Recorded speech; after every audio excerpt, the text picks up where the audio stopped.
আসসালামু আলাইকুম এভরিওয়ান। বহুরূপী ভালোবাসা গল্পের 12 নম্বর পার্ট। তো চলো বেশি কথা না কইয়া গল্প শুরু করা যাক। রিয়া পেছনে বসে কারে জানি কল দিয়ে বলল, আমার দেওয়া ঠিকানায় চলে আয় সব কিছু নিয়ে, আর সবাইকে আসতে বল, আজকে বড় ধরনের কিছু হবে। আমি বললাম, রিয়া তোরে একটা কথা বলবো। রিয়া বলল, বল কি বলবি। আমি বললাম, তুই আবার আগের জায়গায় ফিরে যা, যত খুন খারাপি করা লাগে সব আমি করব। তুই একটা লেডিস দল গঠন কর, যেখানে সবাই তাদের নাম শুনলেই ভয়ে কাঁপবে। তুই শুধু দলটা পরিচালনা করবি, আর কিভাবে মানুষ তাদের ভয় পায় এইসব আমার উপর ছেড়ে দে। রিয়া বলল, কিন্তু রিফাত। আমি বললাম, তোরে কেউ চিনবে না, তুই গোপনে কাজ করবি, আর আমি বাইরে থেকে সবকিছু সাহায্য করব। রিয়া বলল, আচ্ছা ওদের আমি বলে দেখি কি বলে। আমি বললাম, কি বললে হবে না, আমি তোরে যেটা বলছি তুই সেটা কর। কিছুক্ষণ পর রিয়ার 4 বান্ধবী চলে আসলো। আমি ওদের বুঝিয়ে দিলাম কিভাবে কি করতে হবে। আমি এখন সরাসরি রাসেলের বাসায় চলে গেলাম। রাসেলের বাসার সামনে গিয়ে দেখি সবকিছু একদম নীরব নিস্তব্ধ, কারো কোনো কথা নাই, চারিদিক যেন একদম ঠান্ডা পরিবেশ। রাসেলের বাসার সামনে গিয়ে দরজায় কলিং বেল দিতেই ছোট আপু দরজা খুলে দিল। ছোট আপু আমাকে দেখেই বলল, আরে রিফাত যে, তা আজকে কি নিজের মৃত্যুর আমন্ত্রণ জানাতে এখানে আসলি নাকি? আমি হাসি দিয়ে বললাম, হয়তো, আবার হয়তো না, তবে যদি পারিস আমাকে মেরে দেখা। এই কথাটা বলতে একটা ছেলে আমার দিকে এগিয়ে এসে বলল, তোর কত বড় সাহস, ম্যাডামের সাথে বেয়াদবি করিস। আমি খালি হাত ইশারা দিয়ে ছেলেটার কপালে হুদায় ইশারা করে গুলি করলাম, আর সাথে সাথে ছেলেটা মাটিতে লাশ হয়ে পড়ে গেল। আমি হাসতে হাসতে বললাম, আজকে সবকিছু তৈরি করে এখানে আসছি, যদি আমাকে আটকাতে পারিস আটকিয়ে দেখা। ছোট আপু একটু ভয় পেয়ে পিছনে গেল। আমি ছোট আপুর চুল ধরে বললাম, চিন্তা করিস না, তোরে মারবো না। রিয়ার দিকে ইশারা করে বললাম, রিয়া রাসেলকে রুম থেকে ধরে নিয়ে আয় তো। রিয়া আমার কথা শুনে ভিতরে চলে গেল। আমি ছোট আপুর দিকে তাকিয়ে বললাম, শরীর থেকে সমস্ত কাপড় খুলে উলঙ্গ হয়ে যা। ছোট আপু এবার আমার দিকে অসহায় দৃষ্টিতে তাকিয়ে বলল, প্লিজ ভাইয়া তুই আমাকে ছেড়ে দে, আমি আর কখনো এসব করব না। রিয়া আমার সামনে রাসেলকে লাথি মেরে বলল, ও তোর বাবাকে মেরেছে না? আমি বলতে রিয়া রাসেলের পায়ে গুলি করে দিল। রাসেল যেই চিৎকার দিতে যাবে তখন রিয়া ওর মুখ চেপে ধরে বলল, চুপ কর কুত্তার বাচ্চা, আজকে তোরে আমার হাত থেকে কে বাঁচায় এটাই দেখব। আমি যে হঠাৎ করে এখানে চলে আসবো সেটা রাসেলের জানা ছিল না। রাসেল ভাই জানে আমি কত ভীতু একটা ছেলে, ও বলবে আর আমি এখানে চলে আসবো এটা ওর ধারণার বাইরে ছিল। আমি এবার ছোট আপুর হাতে পিস্তল দিয়ে বললাম, তুই তোর ভাইকে গুলি করে মারবি, আর যদি না মারিস তাহলে আমি তোর ভাই সহ তোরে মেরে ফেলবো। আমার কথা শুনলে তুই হয়তো বাঁচতে পারবি। ছোট আপু ভয়ে কান্না করে দিয়ে বলল, প্লিজ আমাদের মাফ করে দে, আমরা ভালো হয়ে যাব।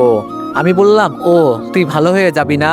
আমি এখান থেকে যাওয়ার পর তুই তোর লোক ডাকিয়ে আবার আমার বিরুদ্ধে মাঠে নামবি।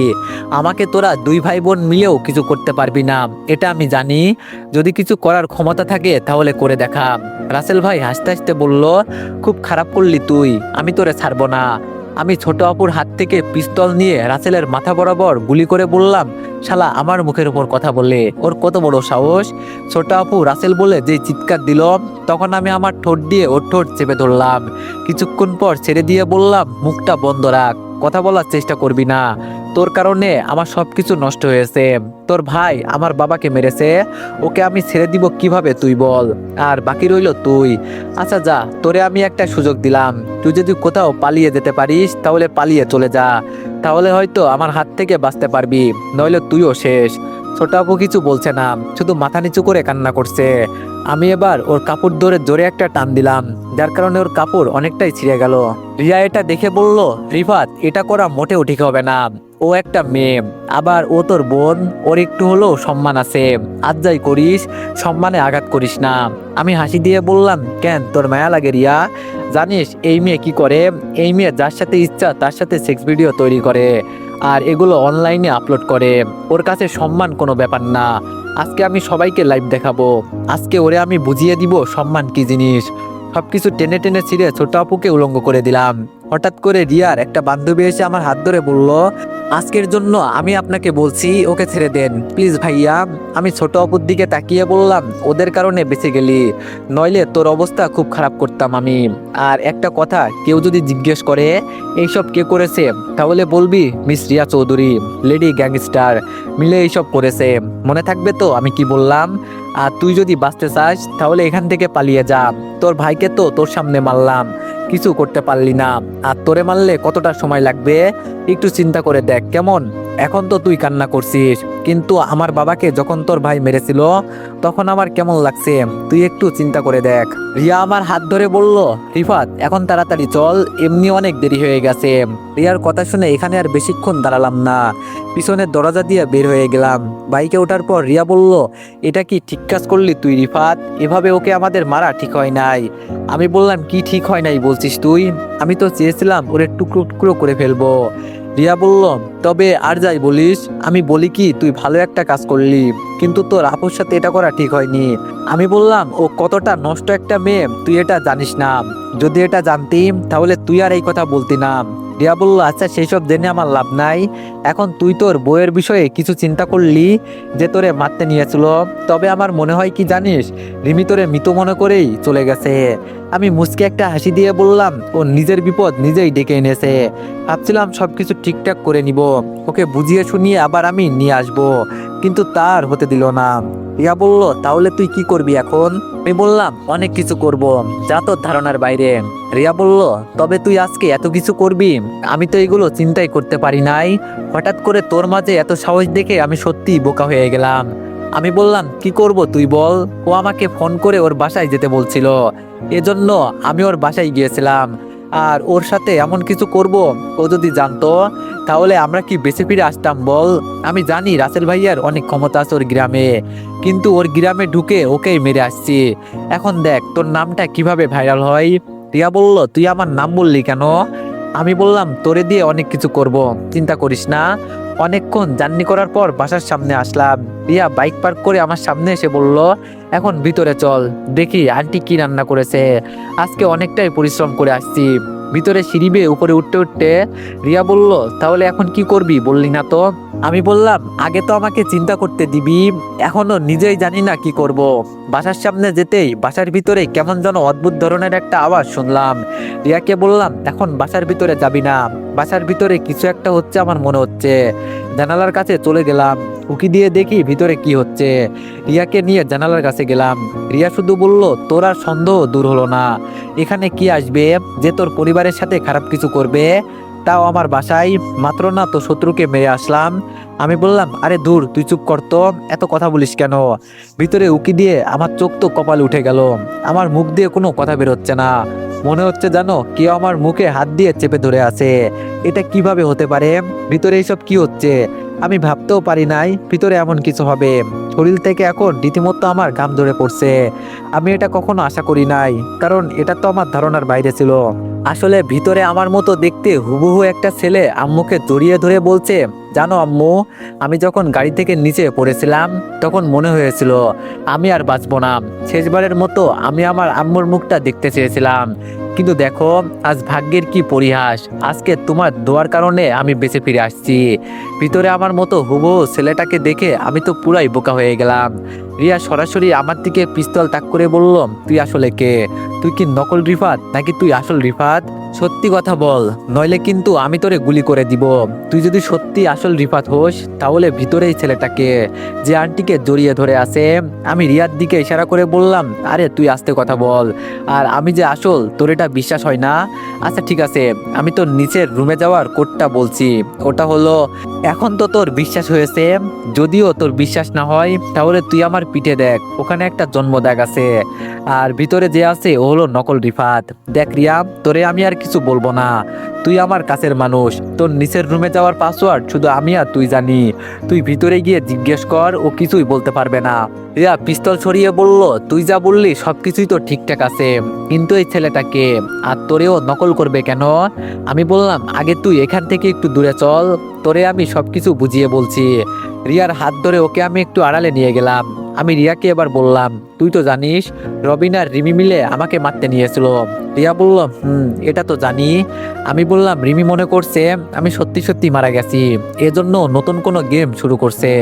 রিমি আমার পরিবারের সাথে কিছু করতে চাই, কিন্তু রিমি আমাকে মেরেছে, এটা আমি মেনে নিয়েছি, কিন্তু ও আমার পরিবারের সাথে কি করতে চাইছে এটাই তো বুঝতে পারছি না। রিয়া বলল, আমার কেন জানি বিশ্বাস হচ্ছে না, আমি কিছুই তো বুঝতে পারছি না। আমি বললাম, তোর কিছুই বুঝতে হবে না, তুই এখন ভিতরে যা, আর গিয়ে ওকে জিজ্ঞেস কর, ও তোর নামটাও বলতে পারবে না। আগে এটা কর, দেখ তোর বিশ্বাস হবে। রিয়া আমার দিকে তাকিয়ে বলল, তাহলে কি আমি ভিতরে যাব? আমি বললাম, যা, তবে খুব সাবধানে থাকবি, ও যেন কোনোভাবেই তোরে সন্দেহ না করতে পারে। রিয়া বলল, আচ্ছা তাহলে আমি ভিতরে গেলাম, তুই বাইরে থেকে দেখ ভিতরে কি হয়।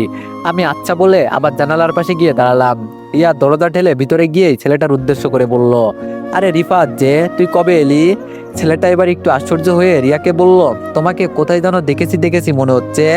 আম্মু আমার মতো নকল ছেলেটার কথা শুনে বলল, আরে রিফাত, ও তো আমাদের বাড়িওয়ালার মেয়ে, তোর তো খুব ভালো বন্ধু। কেন, তোর মনে নাই? আম্মুর কথা শুনে ছেলেটা বলল, ও হ্যাঁ, মনে পড়েছে, ও তো আমার খুব ভালো বন্ধু। তোর টেনশনে আমি সবকিছু বারবার ভুলে যাই। কি করব বলো আম্মু, আজকে তো মরতে মরতে বেঁচে ফিরেছি। ছেলেটার কথা শুনে রিয়া বলল, কেন রিফাত, তোর কি হয়েছে?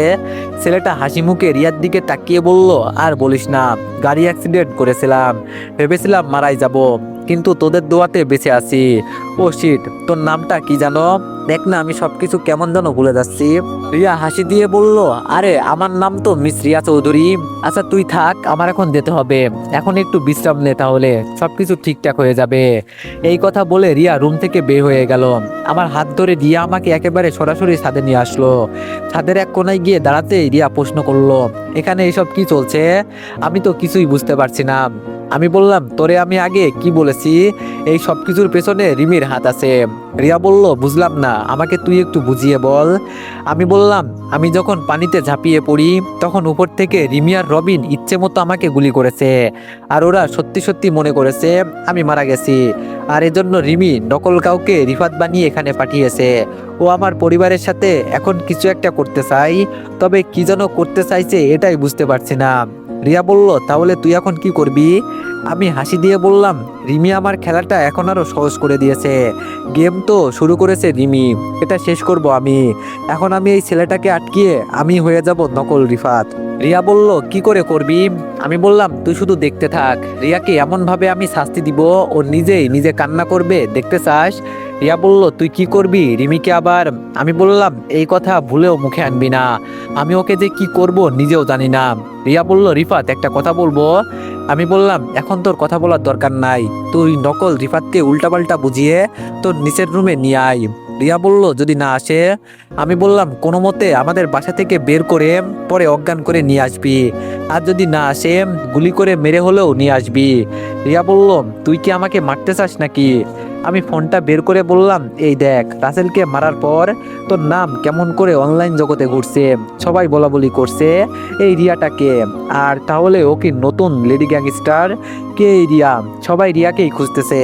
রিয়া নিউজটা দেখে একটা হাসি দিয়ে বলল, যা, আজকে থেকে আমি আবার তোর সাথে যুক্ত হলাম। আচ্ছা ঠিক আছে, তুই নিচের রুমে যা, আমি ওই শালাকে ধরে নিয়ে আসছি। এই কথা বলে রিয়া নিচে চলে গেল। আমি ছাদে একা একা দাঁড়িয়ে চিন্তা করছি, রিমি আমার সাথে এটা করতে পারলো, আমি রিমিকে কতটা ভালোবাসি। আমার আম্মুর সাথে এত কিছু হয়ে যাওয়ার পরেও আমি মনে করেছি, যা হয়েছে সবকিছু ভুলে গিয়ে নতুন করে সংসার করব। কিন্তু রিমিতা হতে দিল না, ও আমাকে নিজ হাতে গুলি করতে পারলো।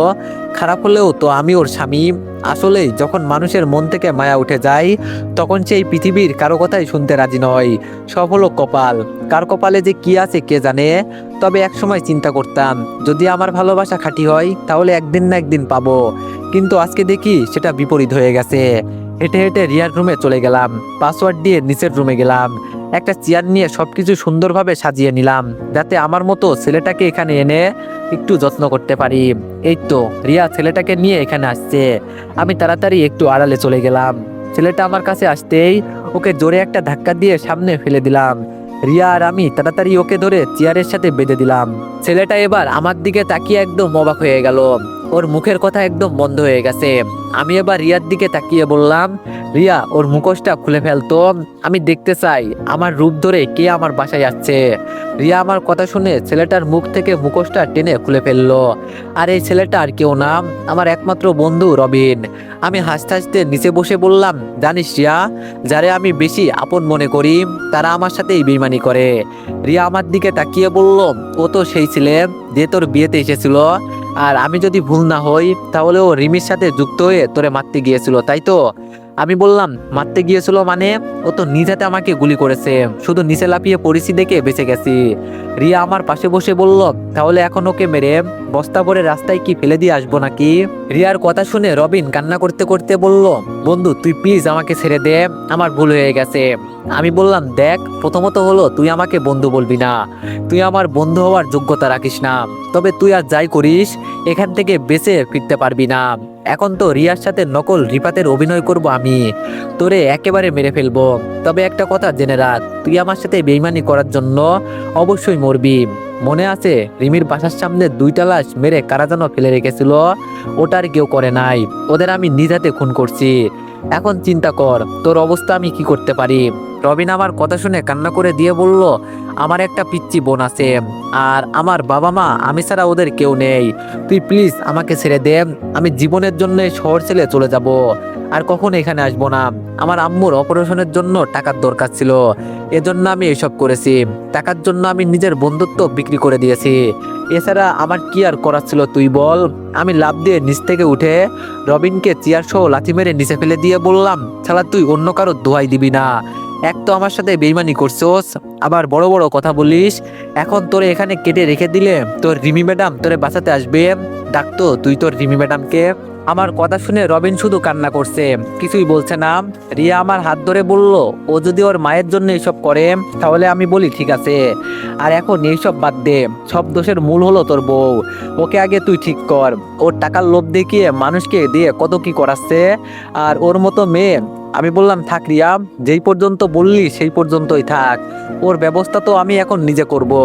আর এই ছেলে শোন, তোর এখানে আসার মূল উদ্দেশ্য কি আমাকে আগে বল। রবিন কান্না করতে করতে বলল, রিমি ম্যাডাম মনে করছে তুই সত্যি সত্যি মারা গেছোস, এজন্য আমাকে তোর মতো সাজিয়ে তোর বাসায় পাঠিয়েছে, যেন আমি তোর মাকে বলি রিমিকে বাসায় নিয়ে আসি, আর তোর মায়ের কাছে প্রমাণ করি রিমি যেন খারাপ একটা মেয়ে, যাতে তোর মা ওকে বিদায় দিয়ে দেয়, আর ও আবারও ওর বয়ফ্রেন্ডের কাছে যেতে পারে। আমাকে শুধু এই পর্যন্ত বলেছে। আমি রবিনের কথা শুনে বললাম, ও এইসব বুদ্ধি করেছে আমার বিরুদ্ধে নাকি? কিন্তু ও তো জানে না আমি কত বড় পাকা খেলোয়াড়। আজকে থেকে খেলা শুরু। রিয়া লম্বা ধারালো ছুরিটা নিয়ে আইতো, আজকে ওর একটা ব্যবস্থা করব। আমার কথা শুনে রবিন হালকা জোরে একটা চিৎকার দিয়ে বলল, আমি আমার জীবন ভিক্ষা চাই তোর কাছে, আমাকে মাফ করে দে, আমার ভুল হয়ে গেছে। আমি আর কখনো এসব করব না, টাকার জন্য আমি জীবনেও আর কারোর সাথে এসব করব না। আমাকে প্লিজ তুই মাফ করে দে, আমি আর তোর চোখের সামনে আসবো না কোনোদিন। দেশে গিয়ে দরকার পড়লে কৃষিকাজ করব, প্লিজ তুই আমাকে মাফ করে দে। আমি কিছু বলার আগেই রিয়া বলল, তুই রিমির কাছে আবার গোপনে গিয়ে কিছু বলবি না তো? এখান থেকে সরাসরি তুই দেশের বাড়িতে চলে যাবি। তুই রিফাতের বন্ধু বলে আমি তোরে এখন একটা সুযোগ দিচ্ছি, যদি পরবর্তীতে এমন কিছু করিস তাহলে তোর কিন্তু মা বাবা আছে, আর তখন রিফাতের কিছু করতে হবে না। রাসেল নামে এক সন্ত্রাসীকে আজকে মারা হয়েছে, শুনছস তো? ওকে আমি নিজেই মেরেছি। এজন্য আমি কি করতে পারি জানিস তো? সাবধান থাকবি, মনে থাকে জানো। আমি রিয়ার দিকে তাকিয়ে বললাম, এটা করা কি ঠিক হবে রিয়া? ওকে ছেড়ে দিলে? রিয়া আমাকে কিছু বলতে না দিয়ে রবিনের হাত পা খুলে দিয়ে বলল, আমার সাথে আয়, আর যদি কোনোদিন এসব করিস তাহলে আমি তোরে কি করব জানিস তো? রবিন যাওয়ার আগে আমার দিকে তাকিয়ে বলল, মাপ চাওয়ার মতো আমার কাছে কোনো ভাষা নেই, অনেক বড় অপরাধ করে ফেলেছি আমি, যদিও তাও সম্ভব হয় মাফ করে দিস। আমি আর বাকি জীবন টাকার জন্য এমন কোনো ভুল করব না। এই কথা বলে রবিন রিয়ার পিছনে হেঁটে হেঁটে চলে গেল। আমিও উপরে রিয়ার রুমে চলে আসলাম। কিছুক্ষণ পর রিয়া এসে বলল, রাগ করলি আমার উপর রিফাত? আমি বললাম, আরে ধুর, রাগ করার কি আছে, কিন্তু ও যেন এমন কিছু করবে আমি ভাবতেও পারি নাই। রিয়া আমার হাতে একটা বাটন ফোন দিয়ে বলল, এটা রবিন দিয়ে গেল, রিমি নাকি এই ফোন দিয়ে রবিনের সাথে যোগাযোগ করবে, এটা তোর কাছে রাখ, উপকারে আসবে। আমি রিয়ার হাত থেকে ফোনটা নিয়ে বললাম, তোরে অনেক অনেক ধন্যবাদ। রিয়া বলল, তা ধন্যবাদ কেন? আমি বললাম, তুই আমার অল্প দিনের বন্ধু হয়েও কোনোদিন আমার সাথে বেইমানি করিস নাই। রিয়া হাসি দিয়ে বলল, আমি যদি বেইমানি করি তাহলে তো তুই আত্মহত্যা করবি, এটা তো জানি আমি। আমি বললাম, তবে রবিনকে আমি অনেক বিশ্বাস করতাম। রিয়া বলল, বিশ্বাস করলে আর কি হবে, টাকা মানুষকে অন্ধ করে দেয়, এটা তো জানিস। আমি বললাম, তোর এটা বলতে হবে না, তবে রবিন যে টাকার জন্য এইসব করবে আমি ভাবতেও পারি নাই। রিয়া বলল, বাদ দে এইসব। আমি বললাম, কিছুক্ষণ চুপ থাকার পর রিয়া হাসি দিয়ে বলল, তো এখন কি করবি নকল রিফাত? আমি বললাম, এবার তো খেলা শুরু, এখন তো আমি রিমির কাছে যেতে পারবো, আমাকে রিমি এখন চিনতে পারবে না, ও মনে করবে আমি রবিন। রিয়া বলল, তবে আজ যাই করিস একটু বুঝে শুনে করবি, ঠিক আছে? আমি বললাম, আচ্ছা এখন আমি রুমে গেলাম, আবার কালকে সকালে রিমির কাছে যাব। রিয়া বলল, আমার যাওয়া লাগবে কি? আমি বললাম, না তোর যাওয়া লাগবে না, তুই শুধু এইদিকে একটু সামলে নিস, ঠিক আছে? আমি রিয়ার রুম থেকে বের হয়ে উপরে চলে গেলাম। উপরে যেতেই আম্মু আমাকে দেখে সোফা থেকে উঠে বলল, তোরে কত করে বলছি একটু ঘুমাতে, কিন্তু রিয়ার সাথে চলে গেলি। আমি বললাম, এই তো আম্মু এখন ঘুমাবো। আম্মু বলল, তোর আপু আসবে আজকে। আমি বললাম, কেন, আপু আবার আসবে কেন? আম্মু বলল, তোর আপু আসবে তোর বিয়ের বিষয়ে কথা বলতে। তানিয়ার বান্ধবী আছে না ঋতু, ওর সাথে। আবার এইদিকে তুই না কিছুক্ষণ আগে বললি রিমি নাকি আমার সাথে কথা বলতে চাই। আমি বললাম, এইসব কথা বাদ দাও, আমার বউ আছে জেনে আপু। আম্মু বলল, আমি কি জানি, তোর আপু আসলে তুই বুঝিয়ে বলবি, ঠিক আছে? আমি আর আম্মুর কথাই কিছু বললাম না, সব কয়টা মিলে আমাকে পাগল করে দিবে, আমি এখন ভালো করেই বুঝতে পারছি। বিছানায় গিয়ে দিলাম এক ঘুম, রাতে ঘুম থেকে উঠে অল্প কিছু খেয়ে আবার ঘুমিয়ে গেলাম। তো এভরিওয়ান, নেক্সট পার্টের জন্য সবাই একটু বেশি বেশি লাইক আর কমেন্ট করে দিও। ধন্যবাদ।